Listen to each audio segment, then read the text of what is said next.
It's the Morning Star Drive 117.8. You soaring up with sky, now's the time, don't delay. I'm sitting in my ride and it's time to fly. So let's realign, just listen and fill your mind. Hey guys, how is it going? And welcome to the Morning Star Drive on 117.8. It is Monday, July 22nd, and so happy for you joining us. We are ready to start another day together with the Lord. So subscribe to us on YouTube, follow us on SoundCloud, and make sure to support us on Patreon.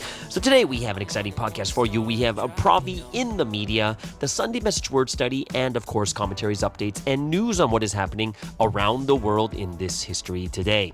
Now, everyone, it's a brand new week. I hope you guys are doing well. How are you? How was your weekend? How was your Sunday service? Any amazing events happen over the weekend? Don't forget, every single Thursday is Q&A, so get those questions ready. Send them to me whenever you can. And if you haven't yet, leave a like and comment to build our community. Just very happy for everyone joining us every weekday on the Morning Star Drive. So let's get up and support each other each and every day. This week's Sunday message title, Open the Eyes of Perception and Look. Great message. We will go over that in segment number 2, but let's just get into kind of updates and seeing what happened on this weekend. It's a great morning to all of you waking up on this wondrous Monday. Hope you are doing well. I have finished 2 legs of my trip. Well, I think my second leg of the trip with Taiwanese friends, it ends today. Right, it ends tonight, and then tomorrow I pick up my friends from Korea. It's kind of crazy because, like, I don't know how it happened, but everything, like, the airport pickups work up perfectly. I drop off my Taiwanese friends at the same time I pick up my Korean friends, and then when I drop off my Korean friends, it's the same time I pick up my Taiwanese friend who comes back. So I'm just kind of like, I got 2 more legs left. So I thought it was only be 1 more, but I have 2 more legs left, so I'm super happy. Yeah, my friends from Korea comes tomorrow, and then from my friend from Taiwan will be here for an extra couple of days. Question is, am I tired? And I would say yes and no. Yes and no? Yeah, like yes. It's just really, really busy. But busy is good for me. Like, for me and my character, I like being busy. I like meeting people. I like talking and stuff like that too. Am I tired? Well, yeah, I guess because it's the tired of just being busy all the time. And I like it. It's better than not having enough time. You know, like, it's better than not doing anything and having too much time. I think that's that's definitely worse. So, and of course, and I'll tell you this, I'm a little bit more tired, especially on Sunday, because I had insomnia the night before. Saturday night, didn't sleep until 3 a.m., so that's not a good thing at all. So I kind of feel like I need to reset my internal clock. I think that's what I need to do. And I think it's good that I'm going to the U.S. because that is a massive reset when you change so many, time zones. So I'm really looking forward to that too. And I got to get myself back into a good sleeping pattern because it's not good for you. So sometimes, like especially today, it's a late Sunday night, getting closer and closer to midnight. But I'm quite exhausted. I'm feeling the crunch, lack of energy. Today, just went out, met a lot of friends, did a lot of driving and stuff. But, I was just looking up this study, and it makes total sense to me.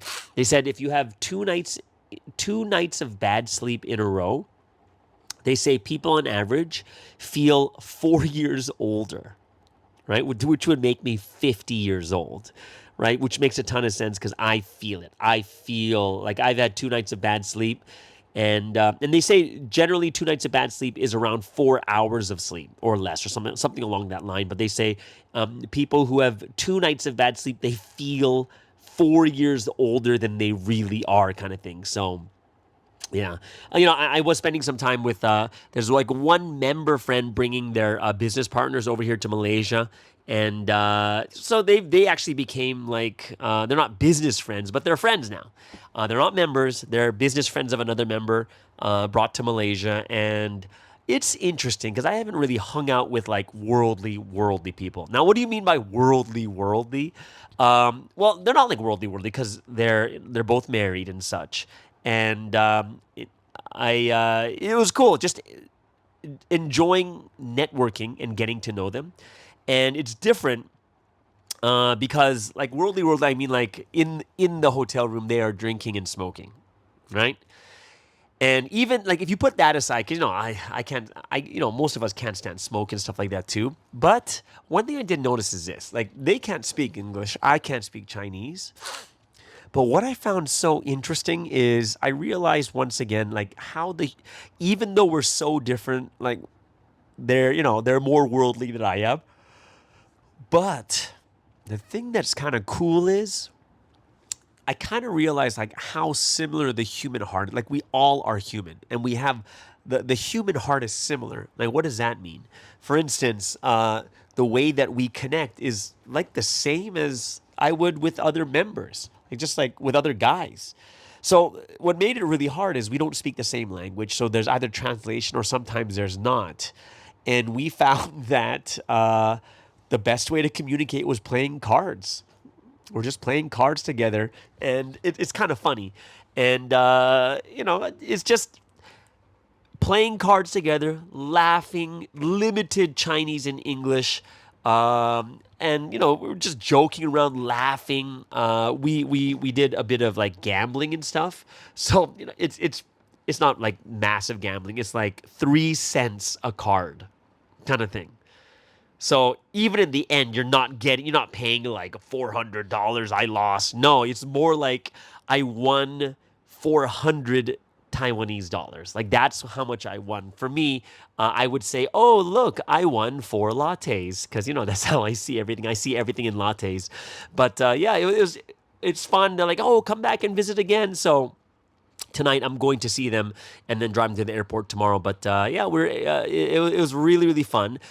And this something awesome happened over the weekend, which was on the Saturday.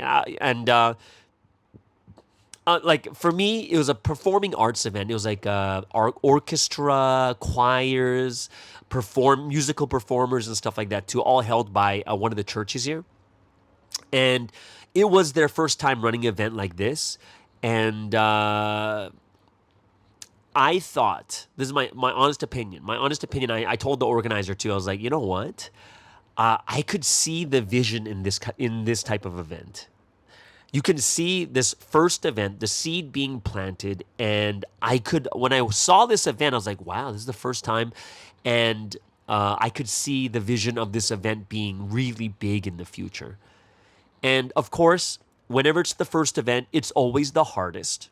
And the first event is the one that will receive the harshest and the most feedback. Why? Because it's the first time you're trying it. But in order to reach that stage, you gotta do it first. And for me, that is one of the big things that I think that was just awesome about it, just seeing the first event coming through. And just getting to the point where you've tried it, you're gonna be able to get really good feedback. You're gonna be there's gonna be a ton of mistakes and stuff that you're gonna get, but that's the first event. I thought it was done very well. I could totally see it becoming something very visionary in the future. And I was asking what the purpose of the event. It was like a fundraiser and kind of a planting seeds event. And I thought it was very forward thinking.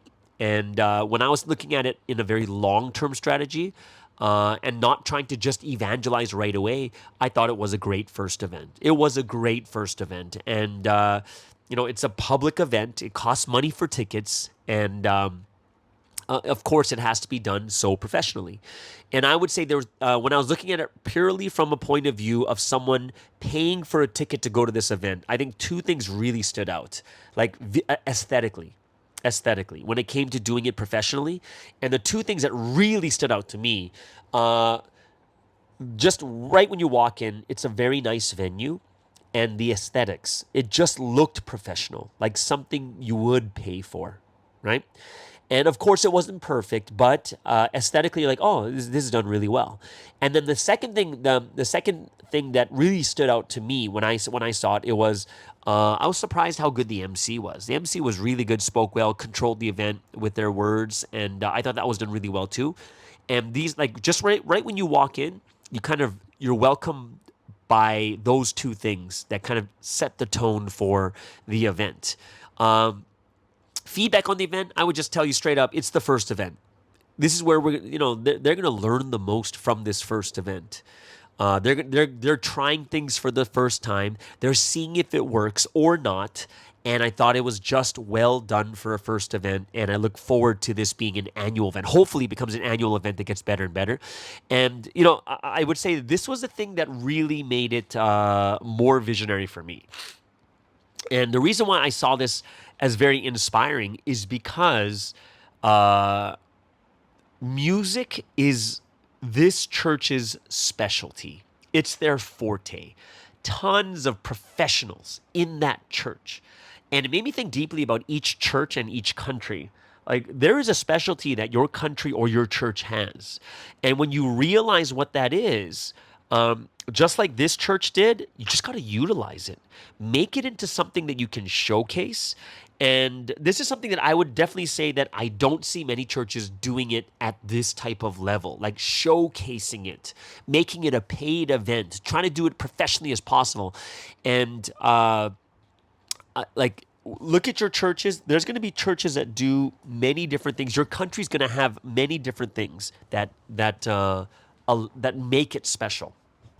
And let me give you an example. What I think is like I said, this one church we went to, their specialty was music. There's another church, their specialty is like sports, right? And everyone's going to have their different specialties. Now, here's where it gets interesting.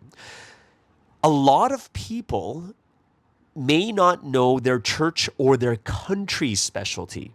And that's something I really think you guys should think about. Like, look at your churches and stuff like that too. For instance, this is something that coming as a foreigner, I can look at Malaysia and I see it from an outside perspective. And I would tell Malaysians, this is something that's such an advantage of your country. Okay? And I've told, how many times have I told you that when my friends from America, my friends from Taiwan, my friends from Korea, when they all come to Malaysia, the first thing they talk about is how inexpensive it is. The plane ticket is expensive, and like everything is cheap inside Malaysia. And if you're living in Malaysia, you can't really see that because you've always been in it, right? But I'm telling you why this is a specialty, or this is something that's like a very interesting, what do you call it? Like a characteristic, like a part of the personality of Malaysia. And this could be used to your advantage. What does that mean? Okay? For instance, in the future, inviting teams from other countries like Japan or Taiwan or Korea or Singapore, where their dollar stretches so much further in Malaysia, I think that's something that when you look at, you'll be like, oh, wow, like inviting other countries is actually much easier to do because of this special characteristic. And I think that's why Malaysia has the ability to do more international events. That's what I feel, right? So like there's so many things that you can do, but a lot of times, number one, churches or countries may not know their specialties, which makes it hard to showcase it. Number two, even if they know their specialty, they're not sure how to showcase or utilize it properly. Do you know what I mean? So I think it was something that when I looked at it, I was like, yeah, there's so much you could do here. And it's something that I looked at and said, you know what? This is something that seeing them showcase their musical talents, and it's not so much the musical part of it that was good. Just for me as someone who's always looking at big events and seeing kind of long-term and visionary stuff, I was like, wow, this could actually work out very well in the future, right? It could be one of those many events where it doesn't have to be direct evangelism. It could just be something to gather people with, bringing a pool of people together where people will talk about and say, wow, do you know about this event? Oh, do you know about this event? Yeah, I'm going to go to this event too, right? And when I saw this event, I think it's an event you don't even need to push evangelism. It just creates a great atmosphere, good music, and the music is chosen really well because the lyrics are very positive or very inspiring and moving. And I think it would help create such an atmosphere for evangelism to happen. You know what I mean? So I think that was something that I looked at. I was like, oh, it was really, really interesting to see how they utilize their specialty in their church. And think about it, that's just one church. And when I looked at it, I was like, ooh, that's really something that other countries can learn from. But of course, like for instance, really advanced countries like say Korea, Taiwan, and Japan, of course, they're so much further ahead. Just for instance, volleyball, like Taiwan will have this event twice a year. Korea has it twice a year. You have teams being made and they're using it for evangelism and stuff like that too. So when I see that, of course, it's way more advanced in those countries. But when you think about it, Malaysia is the one country that is kind of the leaders outside of Korea, Japan, and Taiwan. I would say definitely the two countries that are leading would be Malaysia in Asia and America in the Western countries. Like they're like the two powerhouses outside of the big three that are able to become very influential. That's my feeling I got from that too. But I don't know what you guys feel, but that's what I feel when I see it outside of the big three. And technically speaking, there's no Western countries inside the big three at all because most of the bigger countries are in Asia. But it's very, very inspiring, and I thought it was something that I wanted to share. Like even for me, I got there late, and I also left early. But from what I saw and talking to people after it, yeah, I thought just seeing the visuals and the pictures and stuff like that too, it is something that I looked at and said, interesting. Like this is inspiring kind of thing. So yeah, I did want to share that with you guys. That was a big event that happened Saturday night here over in Malaysia in Kuala Lumpur. So I really enjoyed it. I thought it was great. Okay. Second thing, I was looking at this study. And I thought this study was very, very inspiring. Okay? Well, more than inspiring, it's like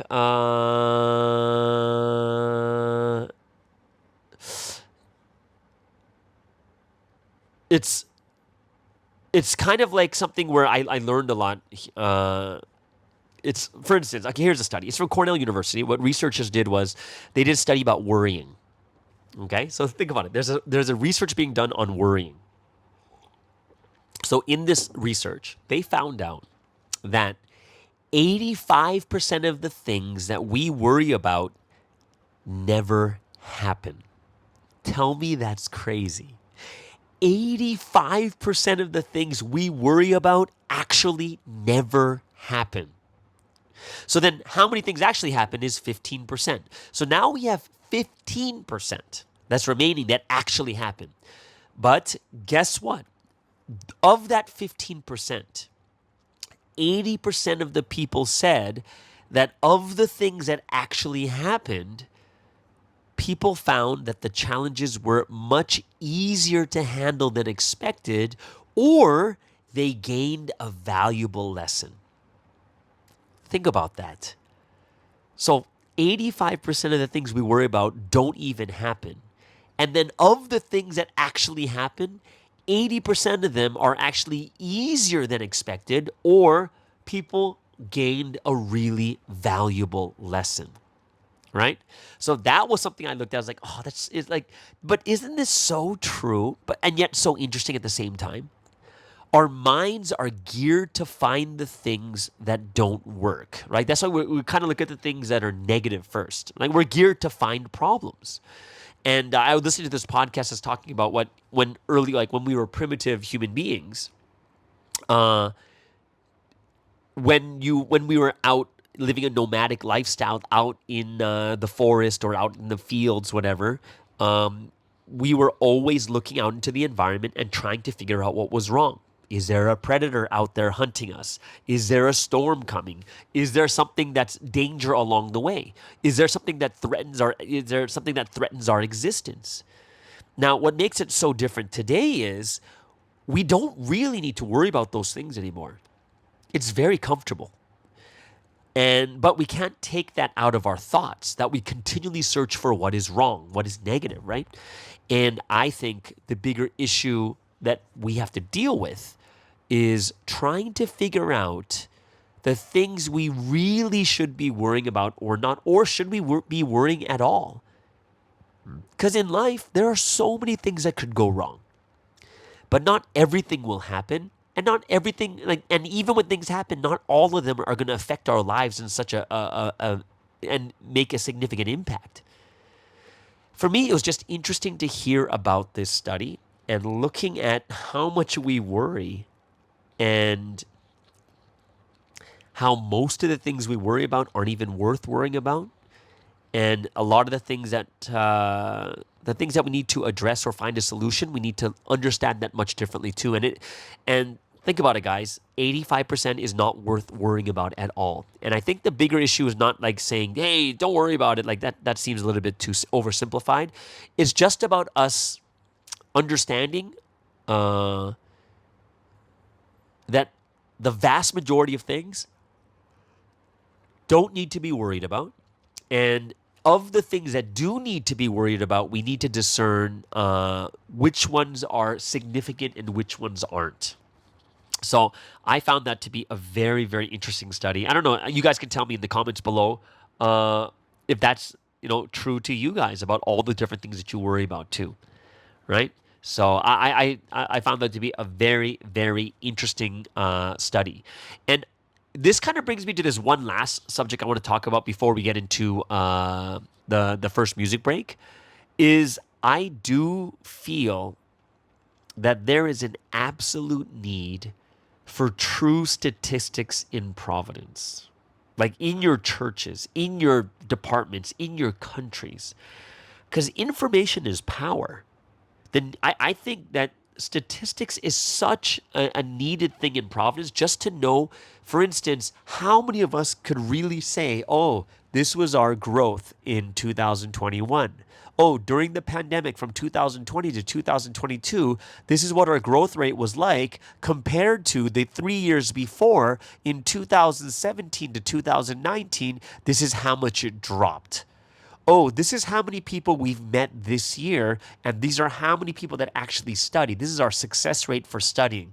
And of the people that studied, this is the number of people that actually passed. Like, I think it's such a necessary thing for us to have statistics.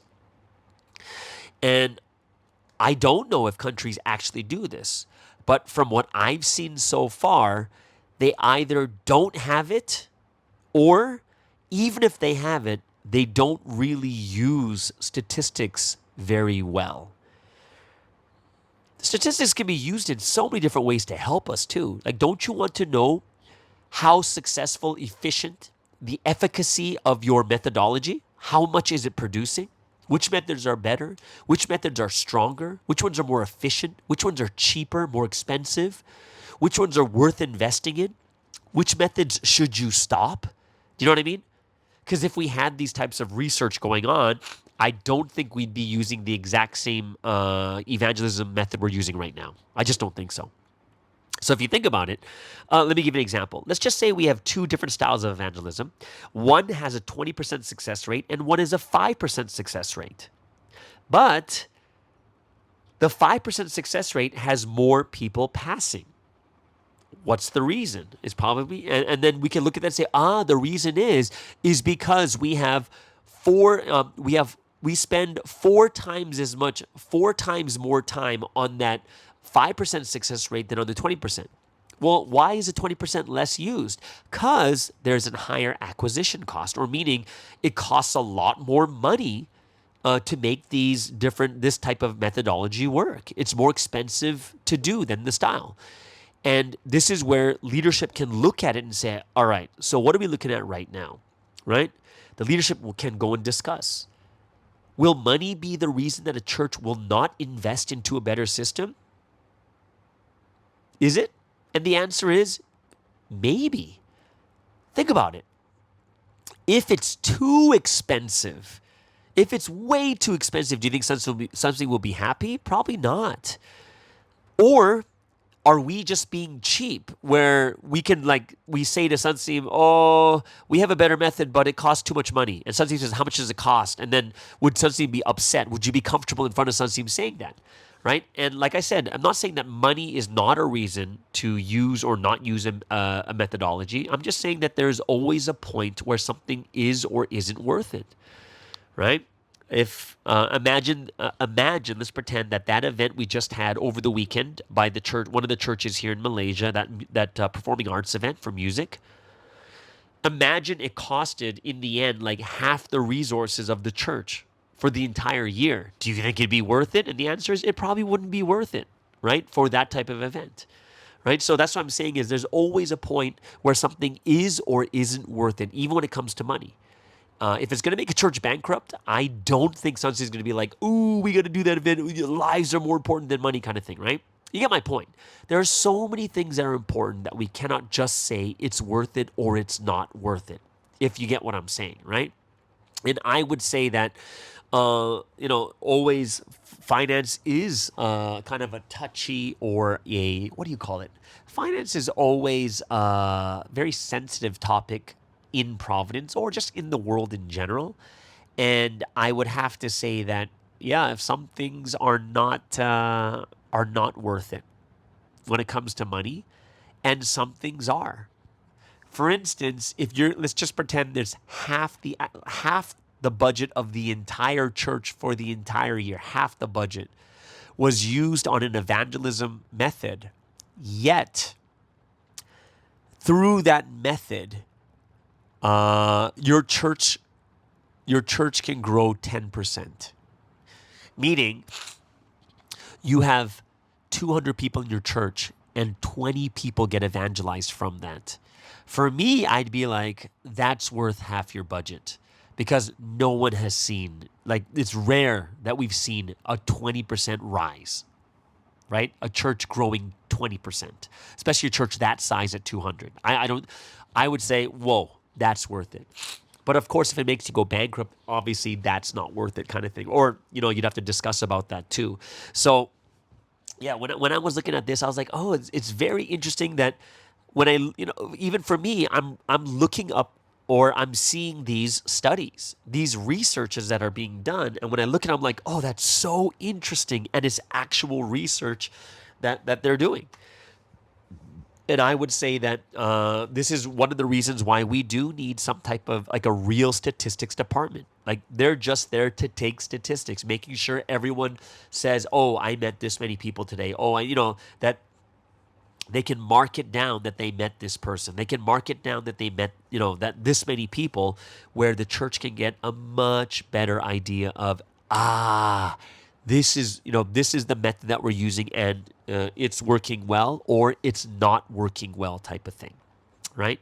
So yeah, I think a lot of people who've been in Providence for a long time, like if you've been to Providence and you're very new to it, then going on campus to evangelize is very new to you and you're like, wow, this is amazing. This is how we have to evangelize, right? But for someone who's been in Providence, been through like 7-8 cycles of seeing leadership changes and this and that, I'd be sitting there like going, I don't think it works in a larger setting, and we need to try something new, something that's going to work out a little bit better. And for me, that's why when I go over to the States, we want to try something different, something new and stuff like that too. So that is something that I was thinking about. But yeah, I do think I want to get your thoughts on that too. Is just getting statistics. I think statistics are powerful. And if you get these at least simple statistics, we can get much better ideas of about certain methodologies we're using or what can we try differently to improve it, right?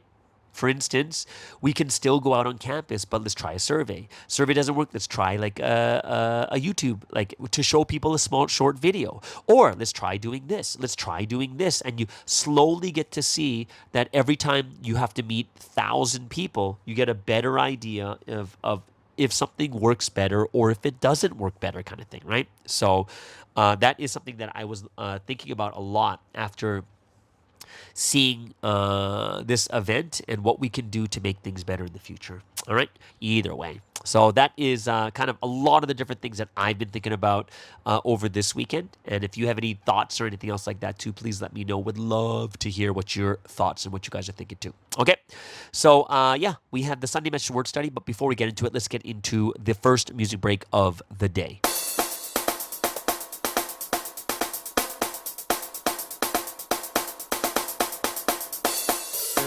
Yeah, Providence represents. Sierra Leone, West Africa. The rapture's time has come. The rapture's time has come. The rapture's time has come. 'Cause the bridegroom has come. The rapture's time has come. The rapture's time has come.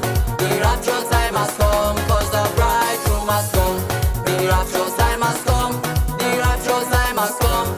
The rapture's time has come. 'Cause the bridegroom has come.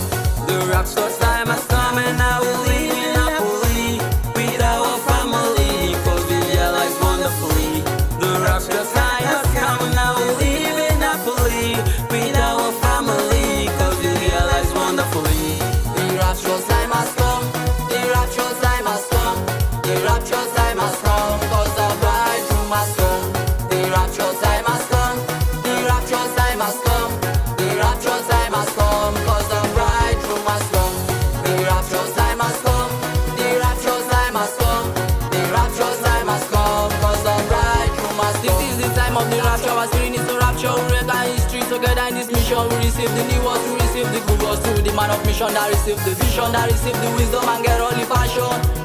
And get all the passion in this mission. 'Cause our God is the God of life, not a God of death. The providence is to make sure we represent. So become a bride who listens to the word of right. Come on now, there is the word of life. There is the word of life. The rapture's time has come. The rapture's time has come. The rapture's time has come, 'cause the bridegroom has come. The rapture's time has come. The rapture's time has come. The rapture's time has come, 'cause the bridegroom has come. The rapture's time has come. The rapture's time has come. The rapture's time has come, 'cause the bridegroom has come. Has come, the rapture's time has come. If you're still waiting, the reason it's better hear this one. Christ has come to the man on mission. Some sound a hit, but what then take action. You living abstract, you better wake up. Wake up and take this mission and stop. Let's move, come on, let's set this fall. 'Cause us this vision we must fulfill, say. The rapture's time has come. The rapture's time has come.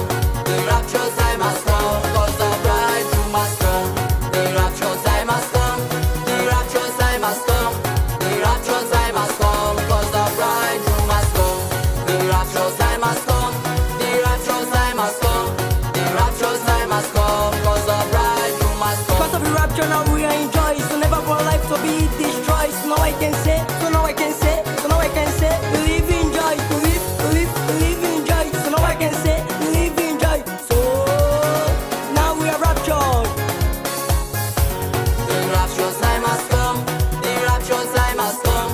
The rapture's time has come, 'cause the bridegroom has come. The rapture's time has come. The rapture's time has come. The rapture's time has come, 'cause the bridegroom has come. The rapture's time has come. The rapture's time has come. The rapture's time has come, 'cause the bridegroom has come. The rapture's time has come, and I will live in happily with our family, 'cause we realize wonderfully. The rapture's time has come, and I will live in happily with our family, 'cause we realize wonderfully. The rapture's time has come. The rapture's time has come. The rapture's time has come, 'cause the bridegroom has come. The rapture's time has come. The rapture's time has come. The rapture's time has come, 'cause the bridegroom has come. The rapture's time has come. The rapture's time has come. The rapture's time has come, 'cause the bridegroom has come. All right, so let's get into today's Sunday message word study, and a very healthy message with even proverbs, almost 40 proverbs in there. Let's get into the message with open the eyes of perception and look. It comes from Ephesians chapter 1 verse 18 that says, I pray that the eyes of your heart may be enlightened in order that you may know the hope to which he has called you, the riches of his glorious inheritance in his holy people. Okay? So it's about opening the eyes of our hearts so that we may know the hope which he has called all of us to. All right? So, great message. The intro, I thought he was going straight into the message, but even that first intro was great, right? And I loved how he compared the different time periods. with the time period, which is a complete testament, which is of marriage. And he says, look at the difference between those who follow the new time period and don't are the same as those who are single and married. People who are married focus on loving their spouse and taking care of their children. Oftentimes, that is everything in their daily life. And that's what the life of a family is, right? But for those who have followed the new history and met the one sent by God in whichever time period it is, living in love with God, the Holy Spirit, and the Holy Son is their everything, right? So we're looking at this from, we're not looking at this from people in Providence who are married and not married. We're talking more about the time periods, meaning those who are married are those in this history right now, the complete testament. And what is our sole thought is, how do we love God better, right? God becomes our main thing to love. Or just as in a family, when you're married, everything is about your spouse and your children, right? And it's kind of like the exact same thing is when you look at Providence too, one of the most amazing things is you have people who are married, you have people who are in their careers, and yet the overall focus is on Providence and God. Like they're like, I'm working so that I can find a way to support Sunseam in this. I'm going to find a way so that our church can do better in this. I can't wait to do this because I want to make sure that our church has this. Like there's so many people out there that are working and running so hard, even though they have children.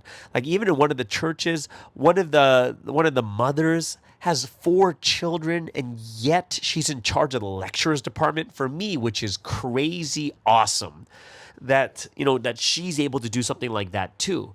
But you kind of get to see that that's the proper way that we should be living, where God is number one, right? So when you look at it, it's those that are in this 1,000-year history. We are the ones living with God like our bridegroom. And I love this one thing that it said is, they have run until their youth passed and they grew old. And I'm like, is that talking about me? Their entire life is the life fulfilling the 1,000-year history. Their entire lifestyle is serving God and doing his work. Whether they're eating, drinking, or doing everything else, they live using all of that to love God. And for me, I'm just like, wow, God. Wow, yeah, it's true. For me, from 19 years old, I gave it all up, all the way up until 21 years running in missions. It was until I was like 42 years old, right? From 19, 20 years old. Yeah, so 40, yeah, 19, 20, because I started learning in 19, but I didn't pass until I was 20. So 20 years old, I started running.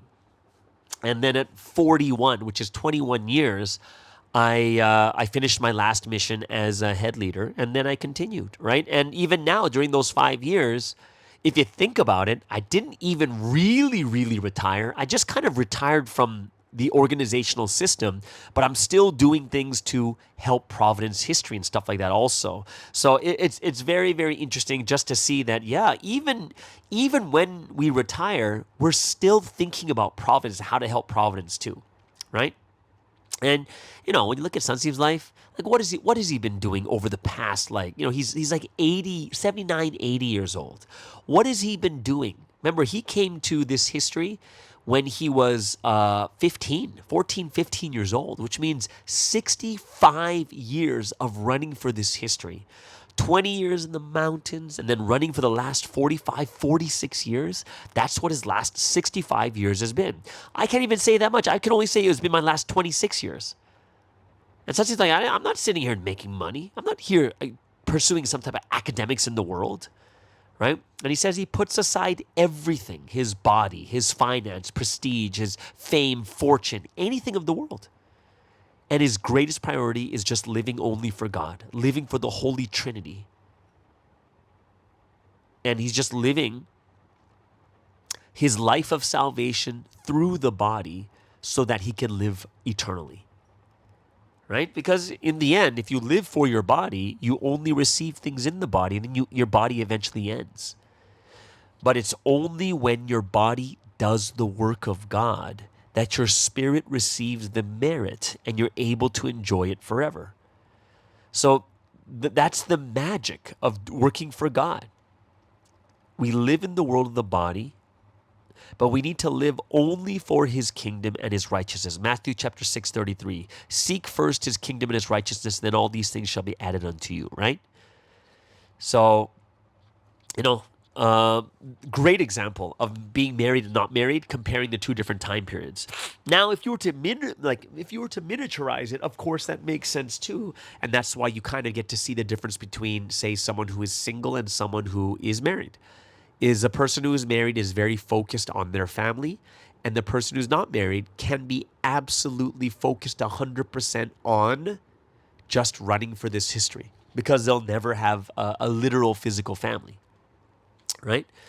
So I think it's something that, and the crazy part is, this is just the intro. And I was like, this is already a powerful message. It really was. Right? It was talking about the purpose of creation, but it was just done so masterfully. So I was very, very, I was very moved by it. I think there's one other part that was kind of something that should open our eyes and shock us a little bit, is when Sunseem said, even though people listen to the word of the time period, the life of those who live receiving it properly and those who don't are different, right? So this is about, even though we're all of us are in Providence, we live different levels of faith, right? We're all different according to our levels. Our faith is different. Lifestyle is different. They're both very different, because how in are you or not, right? And I thought it was something very, very powerful, very good, right? Oh, and the Holy Spirit said this. Is this still the intro? No, this can't be the intro. Is this still the intro? I thought we got into the message already, but wow. I'm still in the intro, as crazy as this sounds. Isn't that crazy? Like, the stuff we just talked about is so deep, and yet we have not even gone into, we haven't even gone to the message yet. This is crazy. But either way, in the intro, the Holy Spirit says, it's about those who properly know the Holy Trinity, right? And the one that God has sent. And these are the ones, they live their whole life serving and loving the Trinity and the Lord. And these are the ones that are living a life of fulfilling hope every day, which is, Ephesians 1:18. These are the ones that realize that the eyes of their heart were open, and they realize this is how much hope I truly have. Right? This is how much hope he truly has. And then this one part, for me, it just struck me when the message said, Jesus is a spirit. He cannot speak to you one by one, obviously. And he has told you and shown you an example through the man of mission who has a body.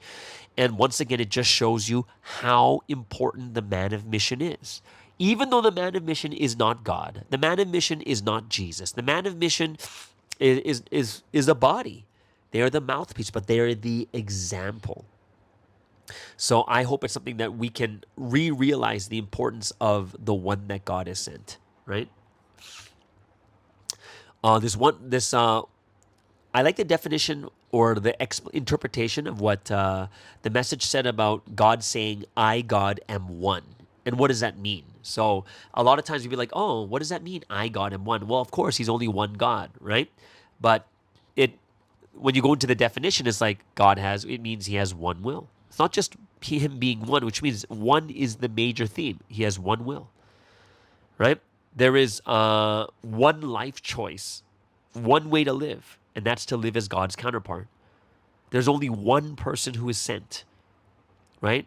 We have to be one for God's history. We have to live a life being one for God's history. We have to be united. We have to live and do everything for one thing, right? For God's history. There's one purpose. There's only one core history. I, God, am one. And it's like, wow, just from that one thing, we learn so many things from it, right? So I thought that intro was just incredible. I was like, I thought the message already started. Then all of a sudden, something like, okay, now I'm going to deliver this week's topic. I was like, whoa. And I was so mesmerized by it. I forgot that the topic, like the title, was about perception. I was like, oh, wow. Wow, that intro was great. So let's get into the topic when Sunseam starts talking about perception. And it started off with, here is God who's almighty, omnipotent, omniscient. He's all things. However, he's only valuable if you see him valuably. Which means the omniscient, omnipotent, almighty, can do all things, nothing is impossible God can seem ordinary if you don't know, if you have the wrong perception. Like isn't that crazy? That is quite crazy, right? Like here's one thing that I said. One of the bad parts about I told you that they had the music event on Saturday, and I thought to myself, is one of the bad parts about Providence people are too nice. Meaning, when it's time to be critical, they don't see it from the lens of someone from the outside. We always look at it from the inside, like, oh, they work so hard. Oh, it's so much better than I remember. Like they're only going to criticize from their perspective, but they kind of have to look from the outside looking in. Because if someone's going to pay for a ticket, they need to understand from the outside looking in. And that's why I'm saying sometimes we're just a little bit too nice, that we can't get the major improvements that we really need, right? And, Sunseem's saying the same thing is, we need to change the way we see things. Our perception's got to change. Like, look at all the different examples Sunseem used inside the message with trees and rocks in Myeongdong. Some things are so rare, priceless.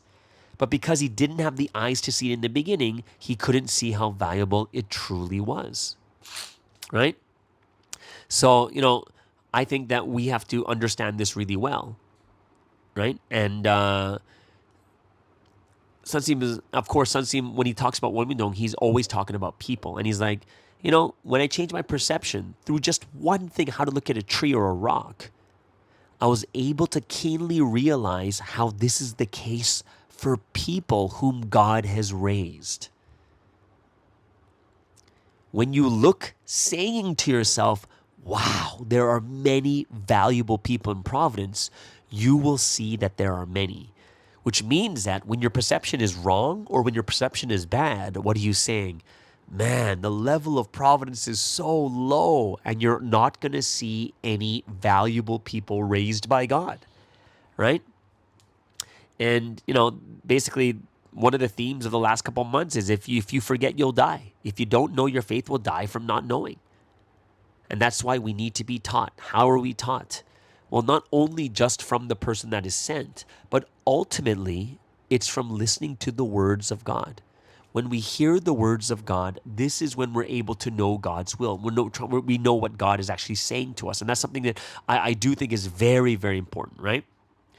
And a lot of the times we lose things or we can't find things because we didn't look at them valuably enough, Or sometimes we kind of get jealous of others and like, wait, how come God doesn't give that to me? That we become jealous, we become envious, right? And, we start to hate each other over just jealousy, which is kind of crazy, right? And because of that, we commit sins, we get disheartened, discouraged, and a lot of times we get judged instead. So imagine you're already in that zone of, how come God doesn't give this to me? How come God doesn't do this for me? And then all of a sudden you commit sins, you get judged. How much worse would you feel? You'd actually be like, you'd be so upset by it. I'm pretty sure some people can look at, on Saturday they had the event. You can look at your brothers and sisters on stage and you can lament, oh, why did God make that person be born with skills and talents, but he didn't give me any? And the answer is, you got to develop them. That's what they're doing, right? A lot of them are taking singing classes. A lot of them are taking music classes, right? They've been studying for such a long time. Right? And if you really think about it, do you think God is literally creating people that are not valuable? Or are all people valuable? It's just about us finding our talents, skills, and abilities and developing them more. Right? So it is something that I looked at as like, oh, that's quite interesting too. I really like when Steve talks about second gen too, because I really have a big hope for the second gen in the future, and I really have a big hope for the young kids in Providence too. And some seems like going, the second gen, these that are born in Providence, a lot of them found the time period because they really, really sought after God. They wanted to know, they wanted to learn. And this is why they followed. This is when their eyes opened up. There's some second gen that I know that completely uninterested in Providence, completely uninterested in anything faith, anything. And that's something that I do think that we have to realize even more carefully. Yeah. So, yeah, it's just very interesting just to see how Sunseem talks about the second gen, how we take care of them. But he's also very clear, like, oh no, there's some out there that are awesome. And I would say 100%, there are some awesome second gen out there. Like awesome, awesome second gen, right? I can already name a couple off in my head. They're just great, right? So, this is really about opening the perception, opening our eyes, having the right perceptions, and finally seeing what is valuable, whether it's about yourself, other people, the environment, about nature, whatever it is. This is when we're able to really, really see them in a valuable way, right? Now, the message says something interesting of God's treasure. So God's treasure has been given. It has been given. But we need to find and gain it, right? We need to find and gain it. So here's the question. How the heck are we going to find and gain the treasure God gave? And then the answer is, if the one who knows does not speak, then the rest do not know. Right? What's this talking about? Well, we are receiving God's treasure every day. Sunday message, Wednesday message, morning messages. We are receiving God's treasure. And it's a matter of us opening our eyes to it. We are getting treasures every day, and the only difference is, are you looking at it or not? So that was like the first half of the message. Then it went into a bunch of proverbs. A couple of proverbs that I marked down. Number 6 is, when you look with the eyes of complaints instead of looking with the positive eyes of perception, you will end in failure. Even though God gave them the blessed land of Canaan, because they slandered, only those who slandered ended in slander, right? So how are you looking at things, in a positive or negative way? And that makes a difference whether you succeed or fail. Number 11 was great too. Sometimes God does not allow people to open their eyes of perception until the time comes, because he has a will. Because he has a will, right? I thought that was very, very powerful too. And it means that sometimes our eyes are not going to be open until God allows it, which means we can't be thinking to ourselves like, oh, God doesn't give me anything. Sometimes God will open your eyes to it when you are ready. What does that mean? It means that you have to grow up first. And you control how fast you see something in a lot of cases, right? I also liked number 22. Even though people when they look at it with the bias and perspectives, they won't be able to see it. And that really made me think about, what are the things that I'm already looking down on, or think that is, haven't you guys ever thought to yourself, something is going to work or not going to work? And you have some type of bias, but because of that bias, you only see the things that don't make it work, but it's actually not a bad event. You know what I mean? Like, I would say the same thing of this event that happened on Saturday is, if you only look at it from the lens of was it successful or not, you're going to just be like, man, there's so many negative things to look at that event. But the reality is, it's the first event. But the purpose, how they're doing it, it's very powerful. And I think it's something that we have to recognize also is, do we have biases and perspectives that we're not understanding it the proper way?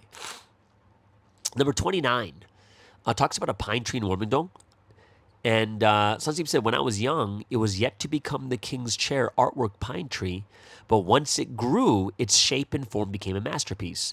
The Holy Spirit said, likewise, people have to grow in order to become a great figure. Powerful.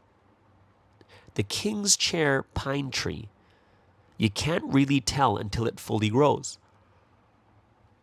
In the same way, people have to grow in order for them to become their fully developed figure, like that great person they should be. So I thought that was really powerful too. Number 33. Those who are not spiritual and belong to the body are all those whose eyes of the spirit, mind, heart, thoughts, and perception are not open. Especially head leaders, you need to properly open your eyes of perception for your church and check. Doesn't mean to micromanage. It doesn't mean to control everything. You just need to be able to open the eyes, and your perception has to be open, which means a lot of times it means letting go of things, allowing people to actually run it on their own.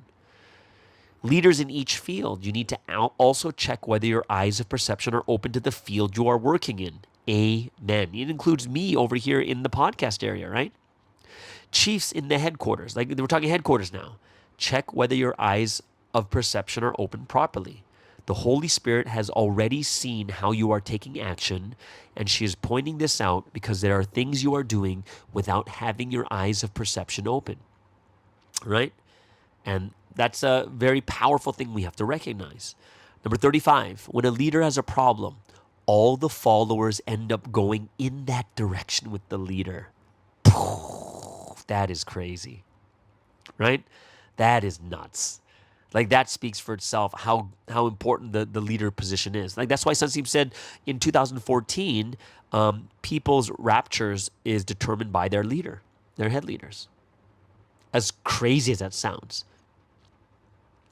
Number 37 was about the story about a rock getting over, about to fall over, and there's an SS that figured it out, right? And I like that point inside that proverb that says, even a professional missed it because their eyes of perception were not open, yet God and the Holy Spirit showed us through a young person who looked with the perception, wouldn't these big rocks fall down? And that's something like, even if, think about it, if your eyes aren't open, or if you are not open to it, what's going to happen? Even though you're a professional, you're going to miss it. But even a child, if God opens their eyes, they can see it, right? And then Sun seems like, when you come to Warmingdon, don't be a spectator. Be an owner and open the eyes of management and look in detail, right? And in the same way, manage and take care of lives in Providence. This is something that I, Sunseem, truly want. This is what Sunseem truly wants. Truly. He really wants this. Don't be a spectator. Be an owner and open the eyes of management and look in detail. It's the same with lives in Providence. 38. Sometimes there are difficulties that we need to undergo before receiving the good days in the future, because there is God's will. It's because we can receive it only when there is condition. However, those who don't know this and perceive only negatively and undergo that difficulty perceiving it as a failure or price of sin, when in fact it is suffering for hope, then they will suffer the torment of hell, right?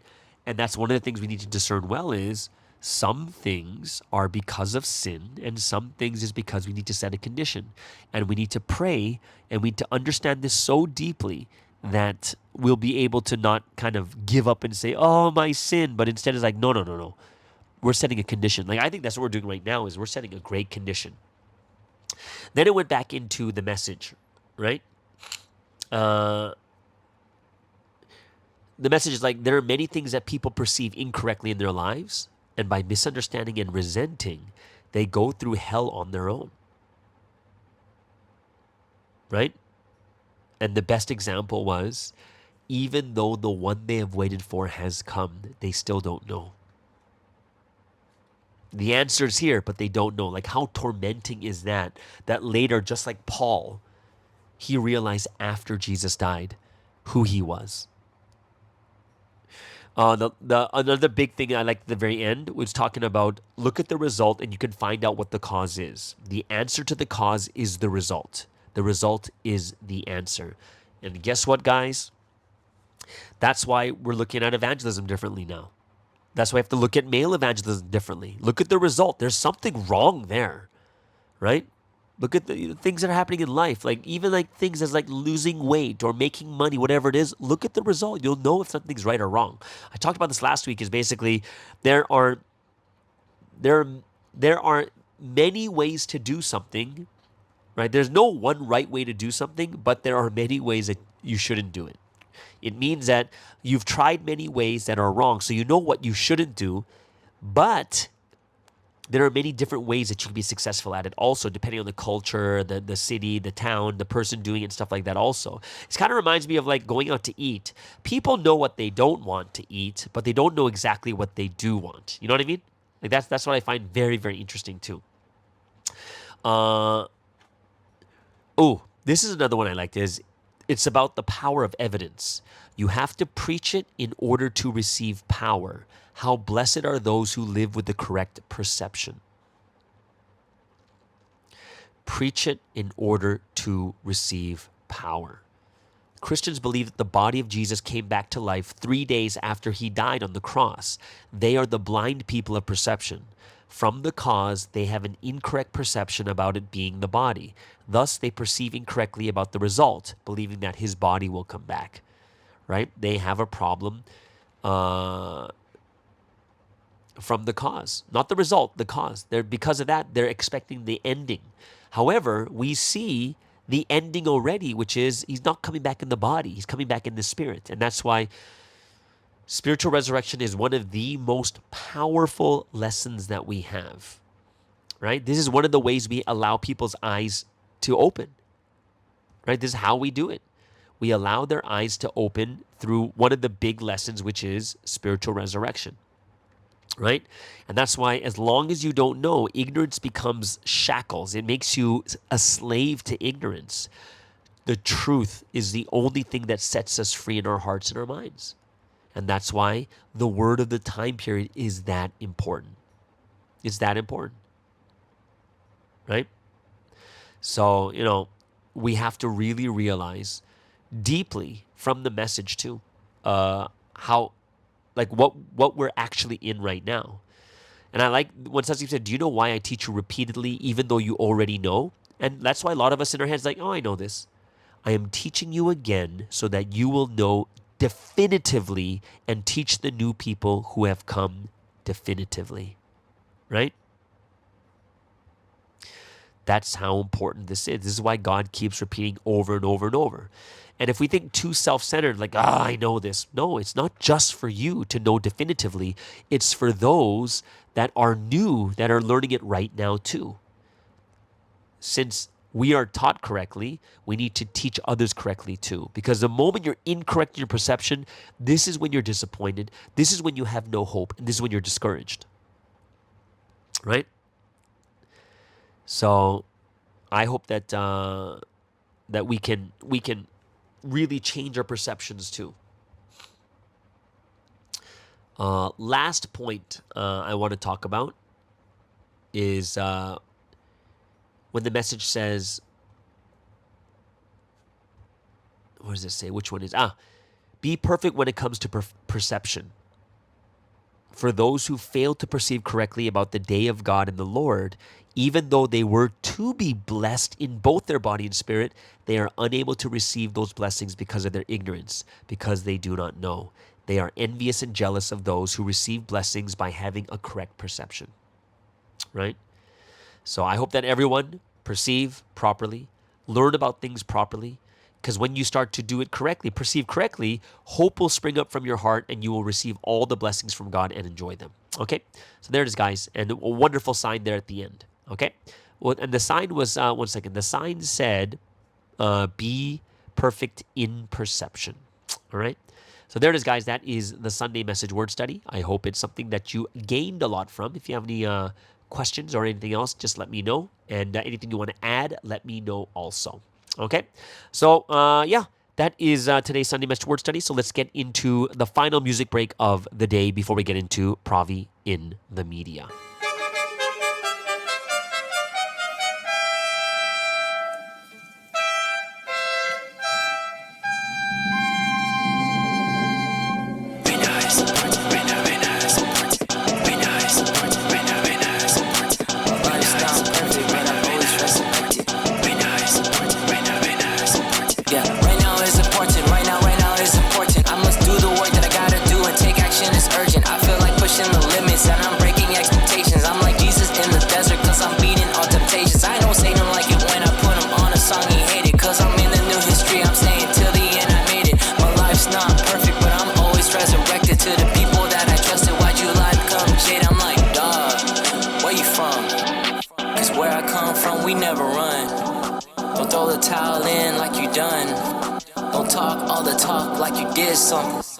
Breaking down the barricades, you know we coming through. They think they got us all surrounded, but you know we bulletproof. Boom! Never fall for deception, defeating God's nemesis, Satan. I'm like Tom Clancy, that they can catch me stealthy. It's so healthy, the opportunity doesn't come back. Just because you miss it, there's no glory without sacrificing. You better fit your position. My life's not perfect, but I'm always resurrected. Now determines the future more than any time. I gotta make it. Day or night, right now is important. Young or old, right now is important. Realize that right now is important before it's too late. Time is up. Every day I gotta go, yeah, I gotta move right now. It's important. I do well, trying to catch my dreams. I'm never giving up right now. It's just time shine, don't mess it up. Right now we gotta do what we gotta do. We can't let nothing hold us back, we gotta move. God will always keep his promises to us. We can't just hope and talk and dream, that's not enough. You will receive according to what you have done. If we don't reach to heaven, that will not be fun. What you have done ain't what happens now. What you are doing now will make what happens in the future. Gotta stick to it. They can lie, they can cheat, and they can slander, but this history will not stop and keep going. We have to stay together. It's such a loss you fail to recognize the Messiah too late. It's either the path of life or death, so pick your fate. Right now is important, right now is important. Right now is important, right now is important. Right now is important, right now is important. Right now is important, right now is important. Yeah, now's an important time. Now's an important time. Check your thoughts right now. Check your thoughts right now. Now's an important time. Now's an important time. Check your thoughts right now. Check your thoughts right now. Now's an important time. Now's an important time. Check your thoughts right now. Check your thoughts right now. Now's an important time. Now's an important time. Check your thoughts right now. Check your thoughts right now.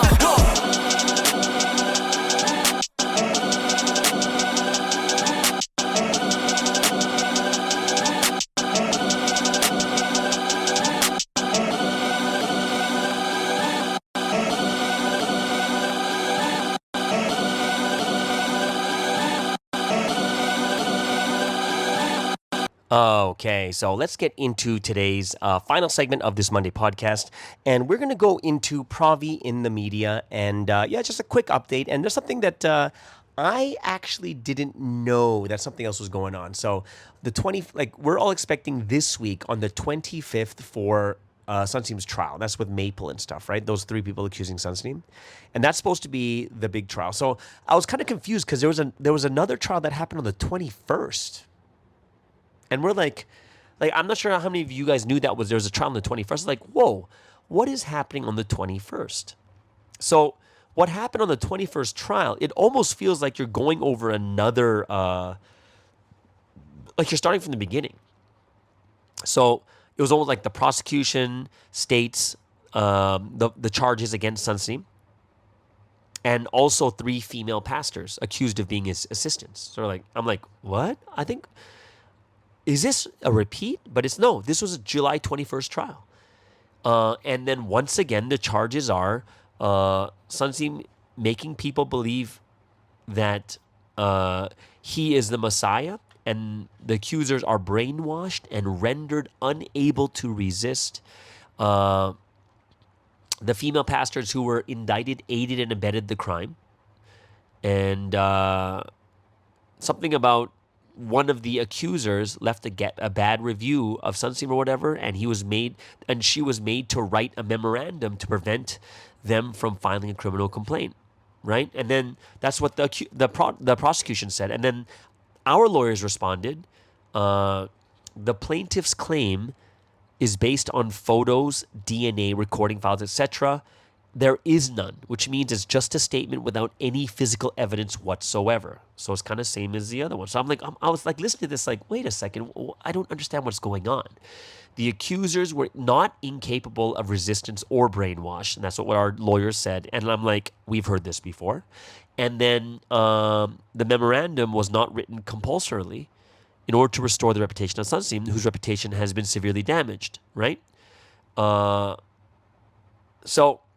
they said this is a natural right to demand if it's false, right?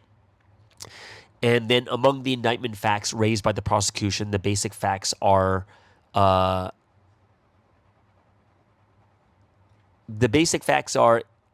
what does it say here? That it causes judges to have prejudices and preconceptions, which violates the principle of indictment, right? So I'm like, okay, so what is this all talking about? And then it says the next trial is on September 5th at 10 a.m. I'm like, I'm so confused, right? And if like what I'm saying to you guys, doesn't it confuse you? Like, whoa, wait, what is this actually saying? Like, what kind of trial is this happening on the 21st? So then I actually called my friend up. I was like, is it, so since they had a trial on the 21st, are they going to have on the 25th? And like, oh, those are two completely different trials. I'm like, what? He's like, don't you remember what KDH said in the past last year? He's basically just lining up these people, and right when one of the cases finishes, he's just putting in more and more people so that it's just perpetual lawsuits. So this is another lawsuit that just started. So I'm letting you guys know the one that just happened on July 21st and then the next trial, September 5th, is a different trial than Maple's trial that's going to happen on the 25th. However, it's almost like you guys have to remember this first trial is going to be the key one that's going to affect all the other cases after, all of the trials. So this is why we really, really need to pray for Maple's trial that's happening on the 25th and hope that justice is served, because that will basically show the next group of people that are coming into file lawsuits. They'll probably be even more scared to do it because they're going to see that it could be overturned because the evidence is so weak, kind of thing, right? So just like that lawyer said, in this new trial that just started, there is no DNA, there is no picture, there is no video, there is no absolute evidence. It's just this person's statement. We don't know if it's true or not. And part of the court case is not to just say, well, it still could be true. And the answer is absolutely can still be true.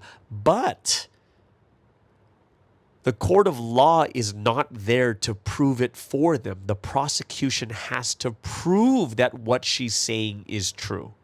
Do you know what I mean? So that is something that, just for you guys who don't know, there is a second trial that just started. And I remember from last year, there was that talk about it of, hey, guess what? They're going to try to make these, they're going to get people lined up. So they're going to have these cases, these court cases kind of perpetually moving. So I was like, so now it's starting. Like they're getting this stuff ready to get these new people in, starting new court trials and stuff like that too. So they really are going for this perpetual thing, right? However, remember, guys, this first trial is going to be the big one. Through this one, it's going to affect all the other trials after also. All right? So keep praying. Make sure that we get all of our prayers and the conditions set for Sunsteam's freedom. Okay? Either way.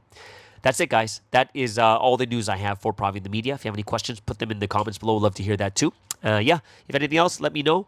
Which means we're at the end of today's Monday podcast. Hope you guys enjoyed it. I am ready to crash right now. But everyone, have an amazing and awesome day. And we'll see you guys tomorrow on the Morning Star Drive on 117.8. It's the Morning Star Drive 117.8. You soaring up with sky, now's the time, don't delay. I'm sitting in my ride and it's time to fly. So let's realign, just listen and feel your mind. I'm burning with desire. can stop me when I'm like this. I got my head in the zone, you know. I'm on the morning star drive, you know. I'm burning with desire and the passion. Nobody can stop me when I'm